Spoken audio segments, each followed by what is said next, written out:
வந்ததையா இது எந்தெந்த சாமி தந்ததையா எத்தனை பாட்ட சொன்னதையா அத சுத்துற பூமி கண்டதையா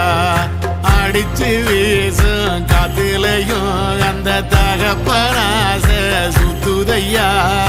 பிடிச்சு பூக்கும் விதையிலும் ஒரு வம்சத்து கதையே உள்ளதையா